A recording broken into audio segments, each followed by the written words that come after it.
말라 우리가 곁길로 피해도 마음속에 오시리 심판날 당할 때 주님을 너 맞을 준비해 맘속에 주님을 영접하라 주 영접하라.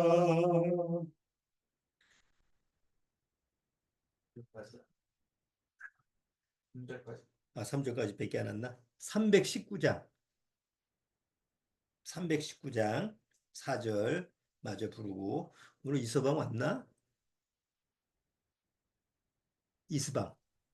아, 그쪽 일 있어가지고 어디 나갔어요. 오늘은 또 참석을 안 했어. 나중에 설교는 꼭 듣게 하셔. 네. 319장 찬송가 4절 마저 부르고 말씀 계속 오늘 진행하도록 하겠습니다. 4절. 주님의 은혜를 받고 예수님 영접하라. 마음 문 활짝 열어놓고 너 주님을 영접하라.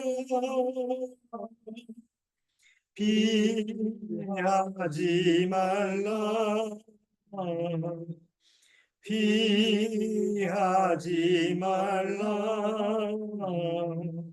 우리가 곁길로 피해도 맘속에 오시리 심판날 당할 때 주님을 너 맞을 준비해 맘속에 주님을 영접하라 주 영접하라.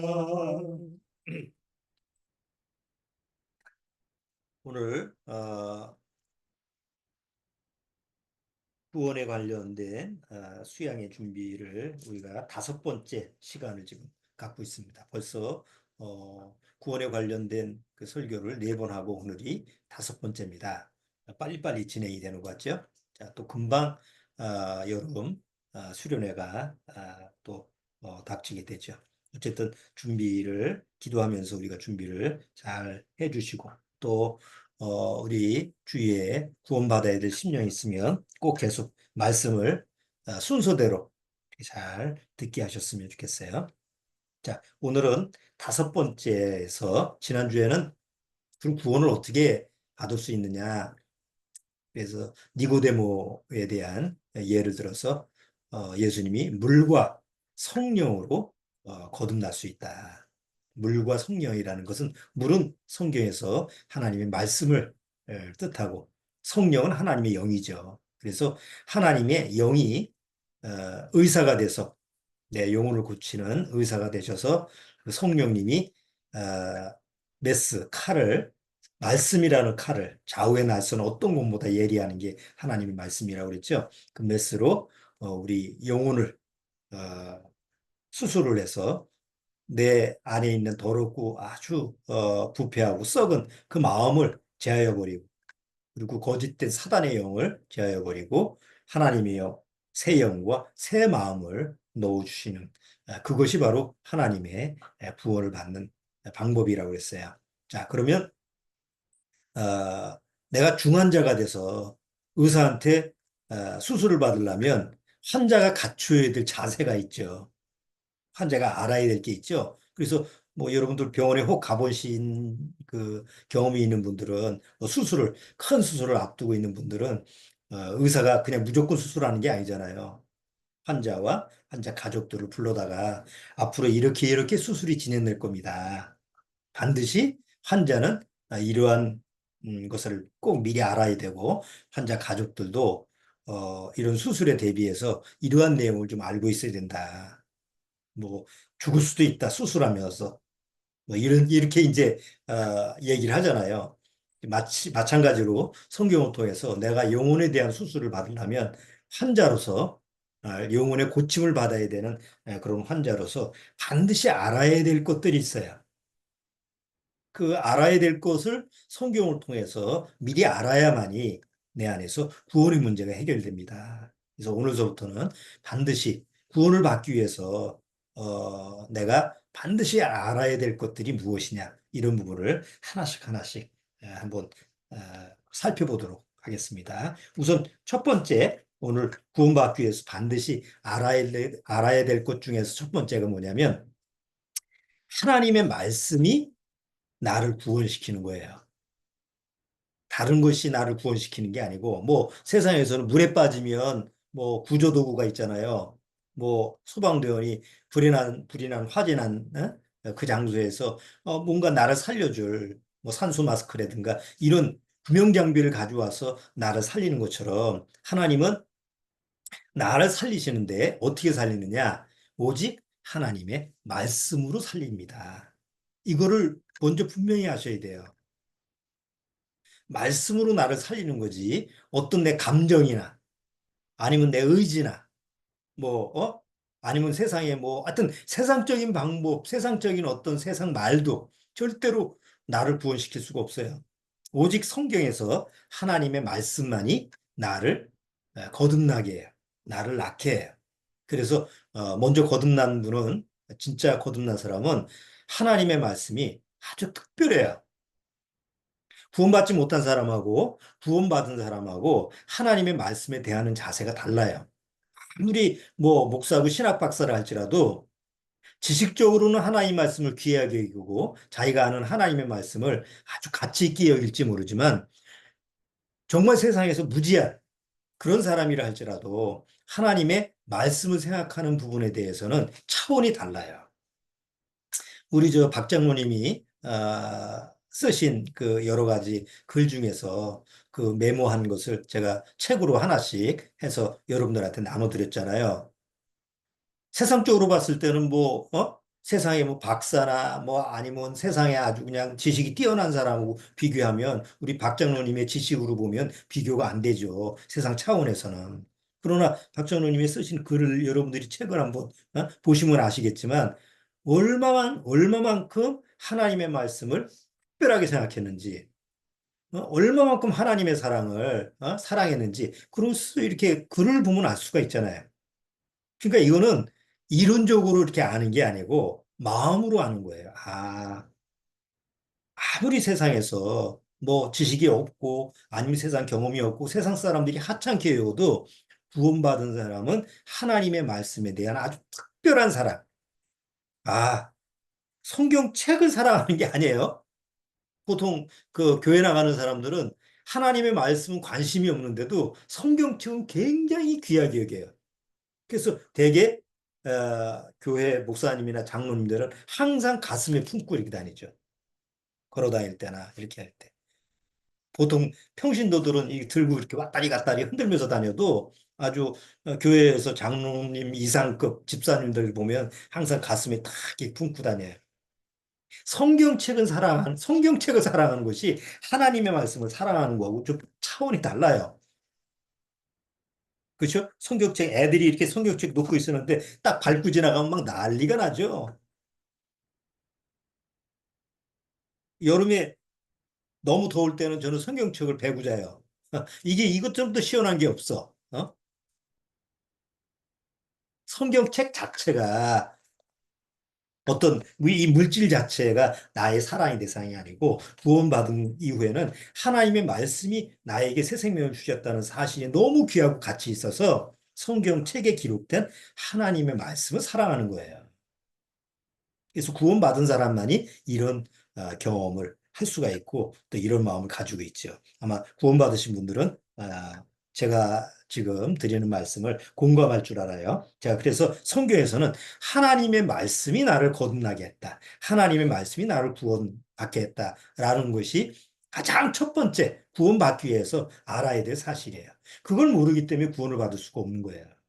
거기 한번 그거하고 관련된 내용을 우리 같이 찾아보겠습니다. 베드로전서 1장.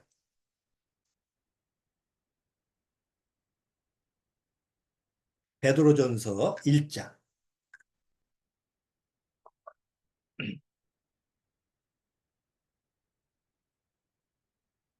자, 베드로전서 1장 23절.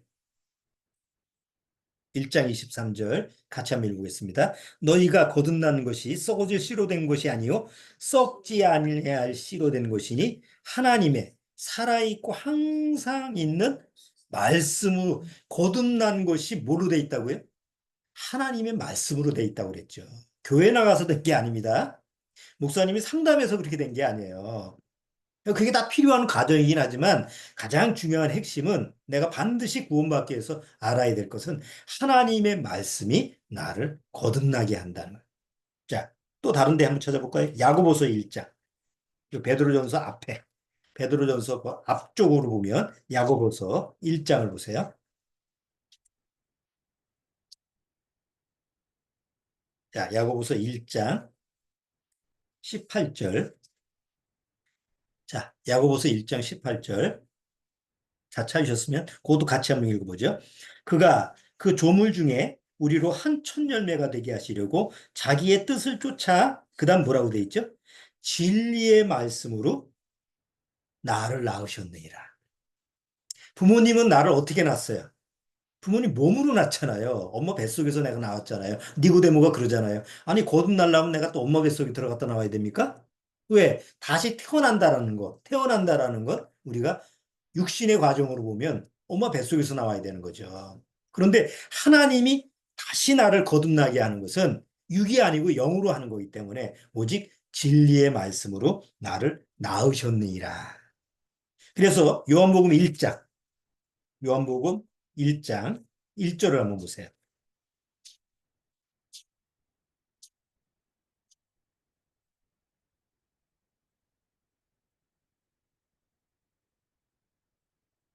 요한복음 1장 1절. 요한복음 1장 1절 보면 태초에 말씀이 계시니라. 이 말씀이 하나님과 함께 계셨으니 이 말씀은 곧 뭐예요? 하나님. 말씀이 곧 하나님이기 때문에 그 하나님의 말씀이 나를 거듭나게 하시는 거예요. 그런데 이게 도통 구원받기 전까지는 이해가 안 돼요. 납득이 안 돼요. 아니, 무슨 말이 나를 구원시켜.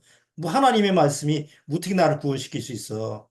뭐 내가 어디 교회 나가서 열심히 기도를 한다든가, 기도원 가서 열심히 기도한다든가, 아니면 내가 뭐 선행을 베푼다든가, 뭔가 내가 어떤 행위를 해서 그렇게 내가 세상 종교는 다 그렇게 가르치잖아요. 어떤 세상 종교든 말씀이 구원받는다 이런 말이 없어요.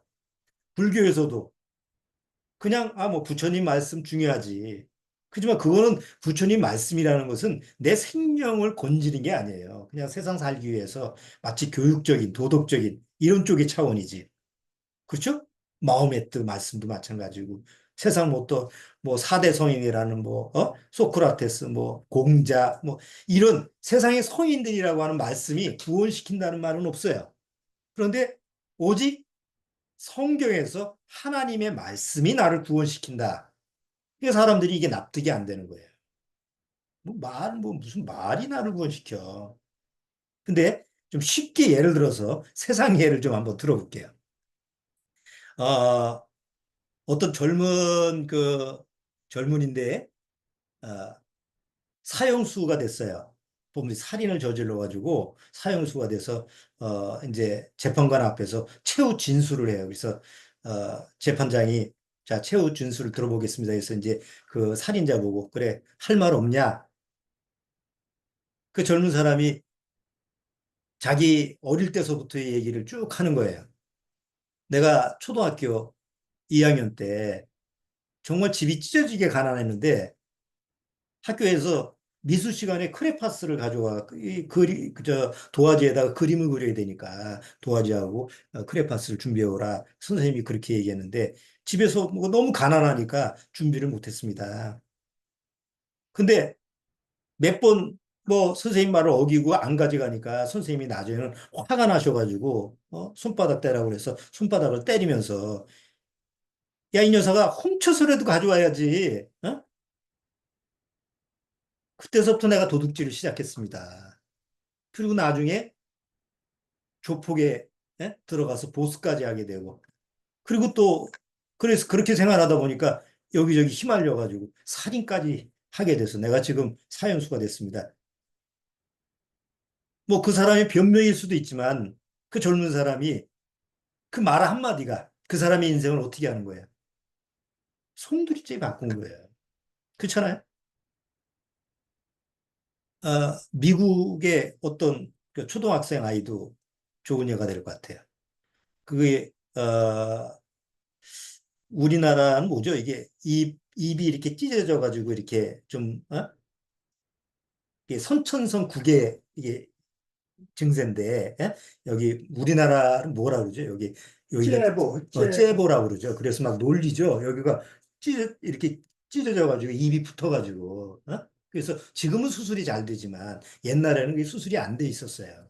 근데 이제 미국 같은 경우에 이제 그런 증세를 가지고 있는 그 초등학생 한 4학년짜리가 있었는데 맨날 학교 가면 놀림이 되는 거야. 너 왜, 입이 그러니까 얼 형체가 아이들이 보기에는 이상하잖아요.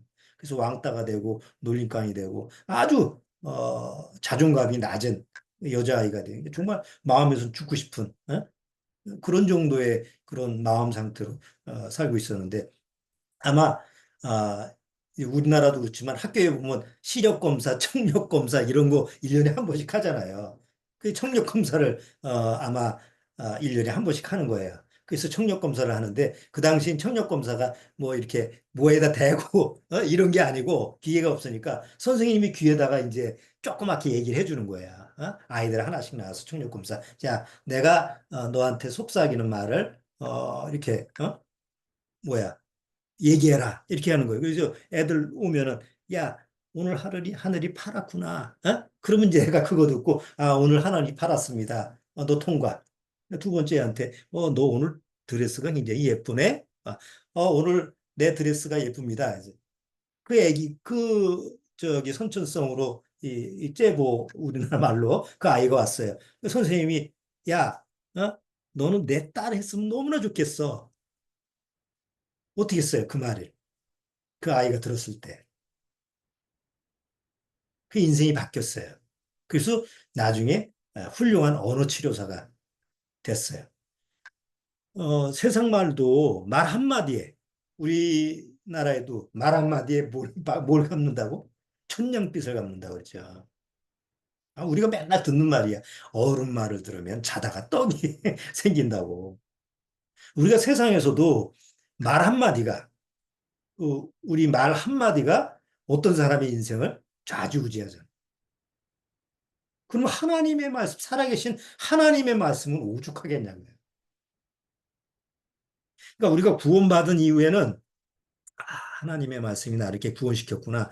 이렇게 거듭나게 했구나라는 걸 실제로 경험한 사람이기 때문에, 경험한 사람이기 때문에, 하나님의 말씀이 이렇게 가치 있고 귀하고 너무, 생명의 보물이구나 이렇게 생각하지만 구원받기 전까지는 이 사실을 알까요, 모를까요?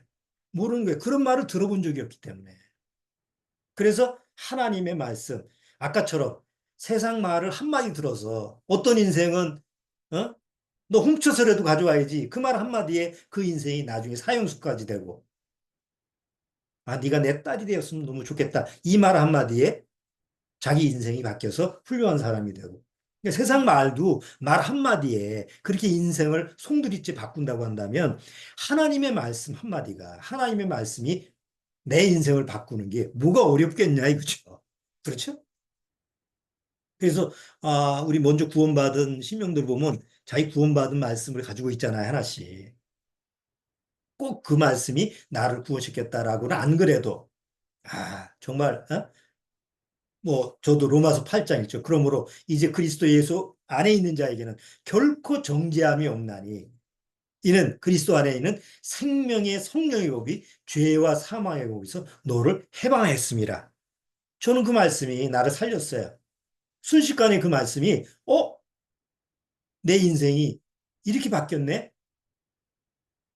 그 말씀이 그 말씀 하나가 나를 구원시킨 건 아니지만 어느 날 내 심령에 신비에 새겨지고 그 말씀이 내 인생을 하나님의 백성으로 살게끔 했다는 거죠. 너무 귀한 거예요. 여러분들도 자기가 귀하게 여기는 그런 구원받은 말씀 정말 간직하고 있을 줄 알아요. 근데 구원받기 전까지는 그런 말씀을 들어본 적 경험이 없기 때문에 뭐 하나님 말씀이 나를 구원시켜? 이해가 안 되는 거예요. 납득이 안 되는 거예요. 그래도 구원받기 위해서 우리가 반드시 알아야 될 것은 뭐예요? 나를 구원시키는 건 하나님의 말씀이다. 하나님의 말씀이 나를 구원시킨다라는 것을 분명히 알고 있어야 돼요. 자, 그래서 하나님의 말씀이 나를 구원시키는데 그 하나님의 말씀, 나를 구원시키기 위해서 하나님의 말씀이 모아져서 이렇게 모아진 책이 뭐예요? 이게 우리가 보는 성경책이라는 거예요. 아니, 그러면 아까 얘기한 것처럼 뭐 목사님이 구원받은 말씀 딱 한마디만 딱 주면, 어? 한마디만 주고 그걸로 다 구원받으라고 하면 되지 않습니까? 사람들이 하나님의 말씀을 받아들여 못 받아들여요? 못 받아들이는 거예요. 도무지 하나님 말씀을 받아들일 수가 없어요. 우리가 어떤 사람한테 내가 내 의도를 예를 들어서 부부끼리 내가 뭔가 집에서 이걸 꼭 필요한 물건을 사고 싶어. 그러면 아내가 남편을 어떻게 해야 돼요? 설득을 해야 돼.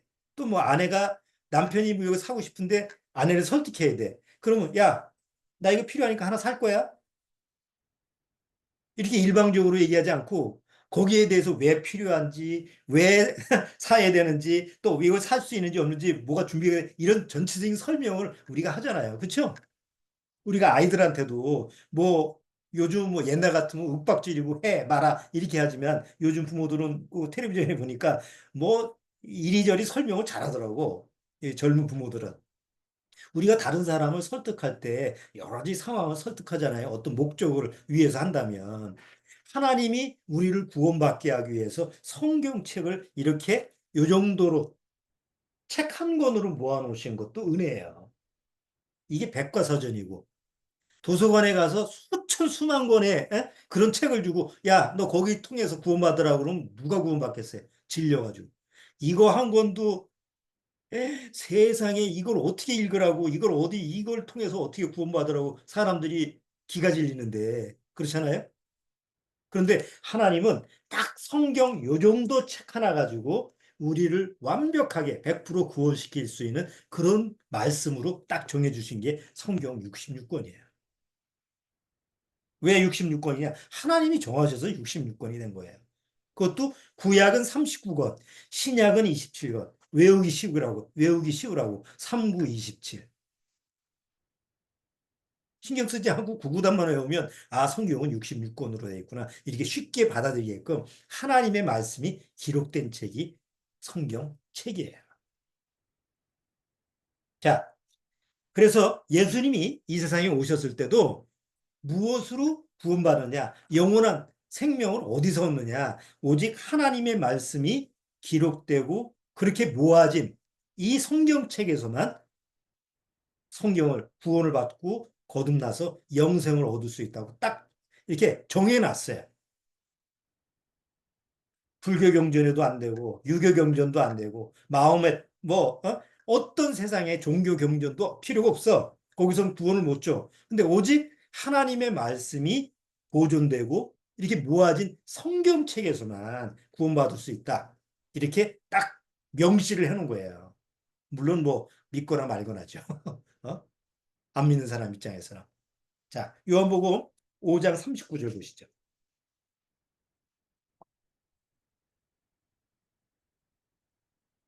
요한복음 5장 39절.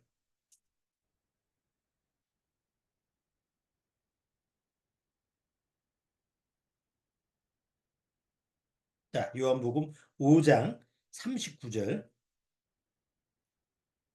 같이 한번 읽어보시죠. 너희가 성경에서 영생을 얻는 줄 생각하고 성경을 상고하거니와 이 성경이 곧 내게 대하여 증거하는 것이로다. 그러나 너희가 영생을 얻게 하여 내게 오기를 원하지 아니하는도다. 내게 오기를 원하지 않는 건 성경 앞에 오기를 원하지 않는 거예요. 예수님, 하나님이 아들로 이 세상에 오신 그 예수님이 직접 딱 구원은 어디서 받느냐? 오직 성경을 통해서만 받는다. 이렇게 명시를 딱 해놨기 때문에 우리는 구원을 어디서 받을 수 있어요? 오직 성경 66권을 통해서 구원을 받을 수 있고, 또 이 성경 안에서는 세상 문학, 뭐 세상 사람들, 뭐 세상 지식이 들어가 있는 게 아니라 오직 하나님의 말씀으로만 모아진 거예요. 성경은 한 사람이 쓴 게 아니죠. 성경은 40명 내지 50여 명의 사람들이 썼어요. 한 장소에서 한 시대에 쓴 게 아니에요. 성경이 1600여 년에 걸쳐서 구약 성경을 보면 1600여 년의 시간을 통해서 거기에는 왕도 있고 거기에는 뭐 무슨 정치인도 있고 또 밑에 노예서부터 종서부터 또 목동서부터 뭐 직업이 천태만별이야. 그런데 한 40에서 50여 명의 사람들이 같은 장소에 같이 모여서 무슨 저 아이들 모의고사 시험 보듯이 저 1년에 한 번씩 예비고사 시험 보죠. 대학 능력 그거 할 때 문제 출제위원들이 선생님들이 다 모여가지고 한 장소에 갇혀서 나가지도 못하고 거기서 문제를 출제하잖아요. 그런 것처럼 그 사람들이 모여가지고 성경책을 만든 게 아니에요. 1600년에 걸쳐서 말이 1600년이지 서로 몰라요. 그렇죠? 만난 적도 없고. 시대, 태어나서 살았던 시대가 다르니까. 그 당시에 뭐 전화가 있습니까? 뭐가 있습니까? 그러니까 서로 모르고 만날 수도 없고 정보도 교환이 안 되고 편지도 교환이 안 되고 이런 사람들이 각 시대에 각 자기가 있던 그 시대 상황에 맞게끔 기록을 해놨는데 무슨 기록을 했느냐? 하나님의 말씀을 받아서 기록했어요. 그러니까 쉽게 말하면 옛날에 어렸을 때 우리 받아쓰기 해보셨죠? 받아쓰기 한 거예요. 받아쓰기 했다고 하나님이 야, 그 내가 부르니까 받았어 이렇게 한 게 아니고 그 마음에다가 그 기록하는 사람들 마음속에다가 하나님의 영의 감동을 줘서 그 사람이 하나님의 생각을 자기 그 시대의 상황에 하나님이 원하시는 뜻에 맞게끔 쓴 거예요. 물론 예언서 같은 경우는 하나님이 받아쓰기 한 거로 맞아. 앞으로 이런 일이 있을 거다라고 하면 그거를 감동을 받아서 썼어요. 그래서 성경은 그런 얘기를 성경에다가 성경이 어떻게 만들어졌느냐라는 얘기를 자세히 또 쓰고 있죠. 자, 히브리서 1장을 보시죠.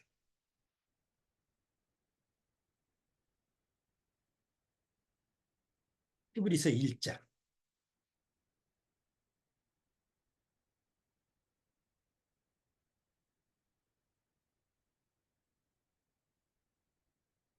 자, 히브리서 1장 1절 한번 보세요. 옛적에 옛날서부터 선지자들이라는 걸 하나님이 택한 성경을 기록하게 하는 사람들이에요. 선지자들로 여러 부분과 여러 모양으로 우리 조상들에게 말씀하신 하나님이 이 모든 날 마지막에 아들로 우리에게 뭐 하셨으니? 말씀하셨으니. 자, 잘 보세요. 옛날서부터 성경을 기록한 선자들을 하나님이 택해서 하나님의 말씀을 하셨는데 마지막 때가 돼서는 아들을 택해서 그 아들로 하여금 하나님의 말씀을 하셨다. 그리고 그걸 어디다 기록했어요? 성경에다 기록했죠. 예수님의 모든 말씀을 기록한 게 공간복음 마태, 마가, 누가, 요한이잖아요. 마태라는 사람이 예수님의 그 말씀들을 기억해서 그걸 성경에다 기록한 게 마태복음이고 마가라고 하는 사람이 또 예수님 말씀을 또 기록하고 누가라는 사람이 또 예수님 말씀을 또 기록해. 똑같은 얘기인데 똑같은 그 상황의 얘기를 똑같이 기록해요. 요한복음도 똑같은 상황인데 똑같이 기록했어요. 아니 똑같은 말을 왜 네 사람이 똑같이 반복했을까? 아니죠. 여러 모양과 여러 부분.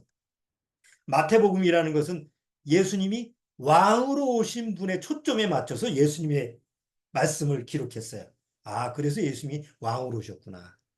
마가복음은 종의 신분으로 우리 위해서 죽기 위해서 오시는 그런 제물로 오신 그 예수님의 모습을 또 그대로 그렇게 그런 모양으로 기록했어요. 아, 예수님은 우리를 위해서 죽기 위해서 오신 종이구나. 그걸 그렇게 또 읽을 수 있는 거예요. 누가복음을 누가 의사잖아요. 누가는 의사는 아주 꼼꼼하게 이렇게해서 아, 하나님 자신이면서도 완전한 인간의 모습으로 말씀을 하시는 예수님을 우리로 하여금 깨닫게 하는 거예요. 요한복음은 어부잖아요. 그런데 예수님이 하늘의 하나님으로서 위에서부터 아래로 내려보는 모든 것이 다 보이는 아주 종합적인 그런 모습, 종합 선물 세트처럼 예수님의 모든 것을 다 우리로 하여금 이렇게 깨닫게 할 수 있는 그런 부분으로 조명시켜서 기록한 게 바로 요한복음이잖아요. 그러니까 정말 성경이라고 하는 것이 신기하고 놀라운 거예요. 아니, 쓰는 사람이 각자 다른데도 똑같은 목적과 똑같은 목표를 가지고 똑같은 내용과 똑같은 뜻을 가지고 전하는. 아마 여러분 예를 들어서 이렇게 생각해 보세요. 한 40명 내지 50명에 아주 머리가 뛰어난 사기꾼들이 말이죠. 예? 한 1600년 동안 각자 자기가 사는 그 환경에서 자, 하나님에 대해서 한번 써보자. 그래서 책을 하나씩 만들었다고 합시다. 그러면 나중에 그 책을 모아놓고 하나로 이렇게 만들면 서로 연관이 될까요? 안 될까요? 안 되는 거예요. 아니, 서로 정보가 없는데 어떻게, 뭐 옆에 사람한테 물어보면 너 그렇게 썼니? 나도 그렇게 쓸게. 이렇게 말이 되지만 서로 편지도 주고받고 하는 사이가 아닌데 어떻게 똑같은 주제를 가지고 똑같은 내용으로 똑같이 쓸 수가 있겠냐. 그래서 성경은 뭐라고 했느냐면 하나님이 택한 사람이 하나님의 감동을 받아서 썼다. 그러니까 쓰는 사람은 한 40명과 50명 정도 됐지만 실제 그것을 쓰게끔 한 분은 누구예요? 하나님 자신이니까 내용이 똑같을 수밖에 없죠. 나중에 구원받고 나서 성경을 보면 놀라운 거예요. 어떻게 구약과 신약이 쓴 사람이 다른데도 내용은 이렇게 똑같이 한 말씀을 얘기하고 있지? 아, 하나님이 하시지 않았다면 불가능한 얘기구나. 이렇게 성경을 100% 하나님 말씀으로 믿을 수밖에 없게 되는 거죠. 디모데 후서 3장 15절.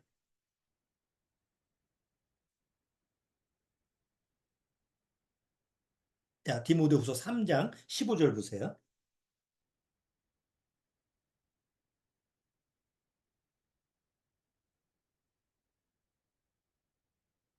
자, 3장 15절 같이 읽어보죠. 또 내가 어려서부터 성경을 알았나니 성경은 능히 너로 하여금 그리스도 예수 안에 있는 믿음으로 말미암아 구원에 이르는 지혜가 있게 하느니라. 16절에 모든 성경은 하나님의 감동으로 책을 쓰면 누구의 감동으로 책을 써요?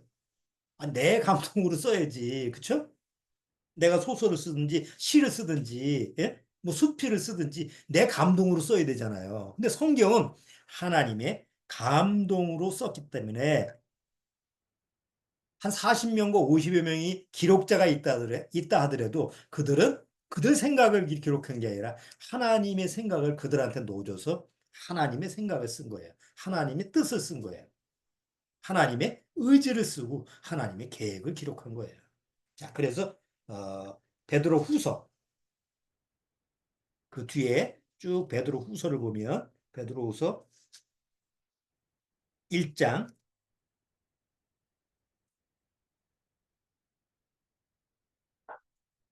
베드로 후서 1장 21절 예언은 언제든지 사람의 뜻으로 낸 것이 아니요 예언은 성경이에요. 사람의 뜻으로 난 게 아니다 이거예요. 사람 생각이나 사람 뭐 경험이나 사람 의지 이게 아니다 말이에요. 예? 불교 경전은 석가모니의 경험, 석가모니의 생각, 석가모니의 의지잖아요. 예? 또 마호메티스는 코란이라는 것도 자기가 경험한 거, 자기가 생각하는 거잖아요. 자, 그런데 성경은 각자 40명이 썼는데도 자기가 쓴 게 아니고 하나님이 그 사람한테 하나님의 감동을 넣어줘서 하나님의 뜻대로 쓰게 한 거기 때문에 내용이 똑같을 수밖에 없다는 거죠. 자, 21절. 예언은 언제든지 사람의 뜻으로 낸 것이 아니요 오직 성령의 감동하심을 입은 사람들이 하나님께 받아 말한 것입니다. 근데 세상은 누가 주관하고 있어요? 사단이 주관하고 있잖아요. 그럼 사단이 가만히 있겠어요? 야, 너도 한번 하나님의 생각을 써봐. 너도 네 나름대로 어떤 신적인 어떤 그런 감동을 줄 테니까 너도 한번 성경처럼 비슷하게 써봐. 그게 코란이고 그게 세상의 종교 경전 아니에요. 그래서 성경도 내가 하나님의 생각, 하나님이 나를 택해서 이렇게 기록했어라는 가짜들도 있을까요, 없을까요? 그런 사람들도 있는 거예요. 그래서 성경을 모으는 것도 하나님이 하셨어요. 오직 하나님의 감동을 받은 사람만의 기록만 남기게끔. 그래서 그 모으는 것도 하나님이 하셔야지 그게 온전하게 모아지지. 그렇죠? 나중에 후대에 사람들이 이것도 하나님 편지인가? 이것도 하나님이 쓴 건가? 이것 저건 모르고 아무거나 그냥 한꺼번에 몰아넣으면 성경은 하나님 말씀이 될 수가 없잖아요. 이사에서 이사에서 34장.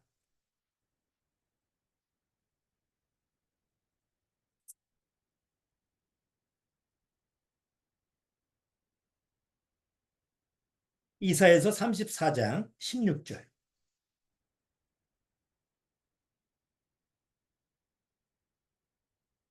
자, 이사에서 34장 16절.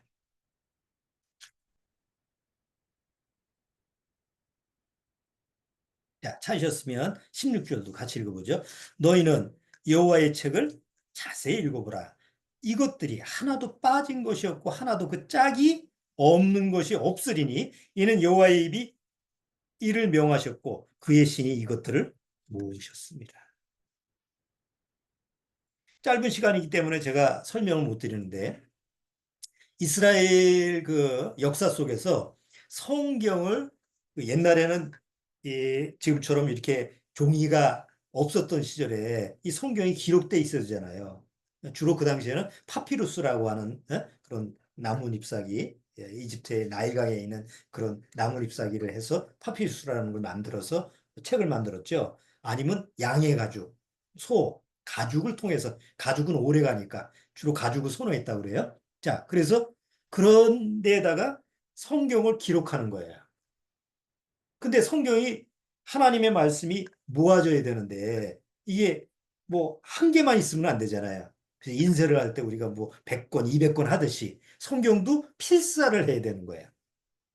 그래서 그 필사를 하는 사람들이 주로 누구냐면 마소라라는 과자 이름 같죠. 마소라라고 하는 그런 사람들이 주로 필사를 해요. 신약 시대에는 서기관이라고 하죠. 서기관. 하나님의 말씀 필사하는 사람이에요. 그래서 자세한 내용은 여러분이 인터넷에서 마소라 본문 이렇게 쳐보면 그 당시에 하나님 말씀을 기록했던 사람들이 어느 만치 하나님의 말씀을 그렇게 기록하려고 애썼는지 흠이 없이 기록하려고 애썼는지 그런 내용이 아주 상세히 기록되어 있어요. 아마 챗 GTP 거기에 마소라 본문 쳐도 아마 상세하게 나올 거예요. 아마 그걸 여러분들이 한번 틈나면 한번 보시면 야 하나님이 이렇게 모으셨구나. 사람들을 사용해서 하나님의 말씀이 변질이 안 되게끔 이렇게 모으셨구나라는 것을 여러분들이 또 이렇게 배우실 수도 있어요. 한번 시간 내서 그렇게 보시고 오늘은 뭐 제가 그런 설명을 자세히 드릴 수가 없으니까 자 이제 하나님의 말씀이 나를 구원시킨다. 그러면 하나님의 말씀이 나를 구원시킨다라는 것을 어느 정도 마음 자세를 가져야 되느냐. 그 좋은 예가 있어서 그것만 보고 오늘 마무리할게요. 마태복음 8장을 한번 보시겠습니다. 마태복음 8장.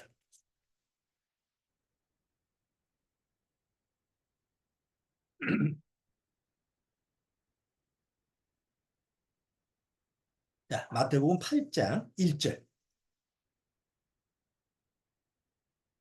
마태복음 8장 1절. 예수께서 산에서 내려오시니 허다한 무리가 쫓으니라. 한 문둥병자가 나와 절하에 가로되 주여 원하시면 저를 깨끗게 하실 수 있나이다 하거늘 예수께서 손을 내밀어 저에게 대시며 가라사대 내가 원하노니 깨끗함을 받으라 하신데 즉시 그의 문둥병이 깨끗하여진지라. 문둥병자가 예수님 앞에 왔는데 예수님이 어떻게 고쳤어요? 뭘로 고쳤어요? 말씀으로 고쳤어요. 교회 가서 병 고치는 뭐 은사 이런 기도원 가고 하면은 병 하나 낫기 위해서 복잡합니다. 뭐 기도하고 등 두들기고 손톱으로 흙을 파고 뭐 별짓을 다 합니다. 그래도 날까 말까. 어? 근데 예수님은 육체의 질병을 낫게 하는 것도 말씀으로 간단해 보는 거예요. 그게 말씀의 위력이에요. 문둥병자가 왔어요. 어떻게 날 거예요? 어떻게 낫게 할 거예요? 약으로도 안 낫는 병을. 그런데 예수님이 뭐라 그래요? 한마디 했어. 여러 마디도 안 해. 내가 원하노니 깨끗함을 받으라. 뭐 거기다가 덧붙일 말이 뭐 있어? 야, 너 얼마나 힘드냐? 어? 뭐 며칠 견딜 수 있겠냐? 뭐 어쩌고 저쩌고 뭐 이런 구차한 말이 필요 없어요. 너 깨끗함을 받으라. 그러니까 즉시된 거예요. 이게 말씀의 위력이에요. 내가 너를 구원시켰다. 내가 너를 거듭나게 했다. 하나님의 말씀이 임하면 그런 역사가 나한테도 일어나는 거예요. 순식간에. 자, 그런데 이제 중요한 거는 5절서부터예요. 예수께서 가버나움에 들어가시니 한 백부장이 나와 간과에 가로되 주여 내 하인이 중풍병으로 집에 누워 몹시 괴로워하나이다. 가라사대 때 내가 가서 고쳐주리라. 백부장이 대답하여 가로되 내 주여 내 집에 들어오심을 나를 감당치 못하겠나이다. 못하겠사오니 다만 말씀으로만 하옵소서. 그러면 내 하인이 낫겠나이다. 아, 세상에. 그래서 뒤에 예수님이 칭찬을 해요. 야, 이스라엘에 이런 큰 믿음을 가진 사람 나 못 봤다. 왜? 아니, 야, 자기도 아니에요. 자기 가족도 아니에요. 자기 종이야. 그 정도로 종에 대해서 신경 쓰는 사람이면 이 사람도 백부장도 괜찮은 사람이죠. 어? 그런데 백부장이 중풍병자로 우리 종이 좀 고통을 당하는데 좀 낫게 해주세요. 그럼 내가 가서 낫게 해줄게. 얼른 오세요. 이래야 되잖아요. 근데 백부장이 그래. 아니, 오지 마세요. 나도 내 밑에 수하들이 100명이 있는데 오라 하면 오고 가라 하면 가는데 말 한마디 가지고 움직이는데 어떻게 예수님이 뭐 굳이 여기까지 오실 필요가 없어요. 그냥 말씀만 해주세요. 이런 사람이 없어요. 이런 사람이 있으면 다 100% 구원받아요. 죽으라고 말씀을 수없이 많이 해도 안 믿는데 이 사람은 말씀 한마디만 해주세요. 이런 심령이 되면 100% 구원받습니다. 그런데 그런 심령의 자세가 되기까지가 쉽지가 않은 거죠. 마음의 자세가. 왜? 이 정도로 마음 자세가 낮아지면 구원 안 받을 수가 없어요. 그런데 대개는 그 마음이 하나님처럼 높아져 있기 때문에 하나님 말씀을 들을 생각을 안 합니다. 뭐 입으로는 네, 내가 듣겠습니다 하죠. 마음으로는 안 듣는 거예요. 관심이 없으니까. 그럼 구원받기가 힘들어요. 그럼 어떡하란 말이냐? 계속 말씀을 들으면 마음 자세가 낮아지고 이 백부장처럼 이렇게 마음 자세가 될 수 있는 거예요. 자, 8절. 백부장이 대답하여 가로되 주여 내 집에 들어오심을 나는 감당치 못하겠사오니 다만 말씀으로만 하옵소서. 그러면 내 하인이 낫겠나이다. 나도 남의 수하에 있는 사람이요 내 아래도 군사가 있으니 이더러 가라 하면 가고 저더러 오라 하면 오고 내 정도로 이것을 하라 하면 하나이다. 예수께서 들으시고 기이 여겨 쫓는 자들에게 이르시되 내가 진실로 너에게 이르노니 이스라엘 중 아무에게서도 이만한 믿음을 만나보지 못하였느라. 진짜 이런 믿음을 만나본 적이 없는. 또 너에게 이르되 동서로부터 많은 사람이 이르러 아브라함과 이삭과 야곱과 함께 천국에 앉으려니와 나라의 본 자손들은 바깥 어두운 데 쫓겨나 거기서 울며 이를갈미 있으리라. 예수께서 백부장에게 이르시되 가라 내 믿음대로 될지어다 하시니 그 시로 하인이 나으니라. 가라 그러면 아직 가기 전이잖아요. 그런데 가라 할 그때 이미 그 종은 병이 난 거예요. 뭘로? 말씀으로. 물론 믿거나 말거나지만. 정말 구원받은 사람한테는 믿어질 수밖에 없는 거죠. 왜? 내가 그렇게 하나의 말씀으로 거듭난 경험이 있으니까. 반드시 구원받기 위해서 반드시 내가 알아야 될 것. 뭐가 나를 구원시킨다는 건 하나님의 말씀이 나를 구원시킨다는 것. 이거를 반드시 알아야 됩니다. 자, 다음 주에 한번 말씀으로 구원받는다는 게 뭔지 한 번 더 우리가 다뤄보도록 하겠습니다. 오늘은 5번째 시간 여기서 마치도록 하겠습니다. 자, 기도하고 마치도록 하겠습니다. 하나님, 우리에게 말씀을 주셔서 감사합니다. 정말 하나님의 말씀이 없었다고 한다면 난 이 세상에서 정말 아무 의미 없이 덧없이 그냥 아무것도 모르고 무지한 상태로 지옥에 갈 수밖에 없었던 그런 불쌍한 존재였을 것입니다. 그러나 어느 날 하나님의 말씀으로 나를 깨우쳐 주시고 그리고 그 백부장처럼 오직 하나님의 말씀 한마디만 해 주십시오. 그 말씀이 나를 살린다는 걸 믿습니다. 라는 마음 자세로 하나님의 후원을 받게 되었습니다. 아직 구원받지 못한 심령도 바로 이런 자세가 된다면 반드시 하나님의 구원을 말씀으로 받을 줄 믿습니다. 아무쪼록 먼저 구원받은 심령들은 더더욱 구원받은 말씀을 귀하게 여겨서 하나님 말씀 속에서 말씀과 더불어 사는 그런 삶을 주님께서 인도하시고 아직 구원받지 못한 심령은 정말 하나님 앞에서 이 하나님의 능력의 말씀, 거룩한 말씀으로 꼭 구원받을 수 있는 그런 은혜의 시간을 갖도록 주님께서 축복해 주옵소서. 우리 주 예수 그리스도의 이름으로 축원합나이다. 아멘. 자, 마치도록 하겠습니다.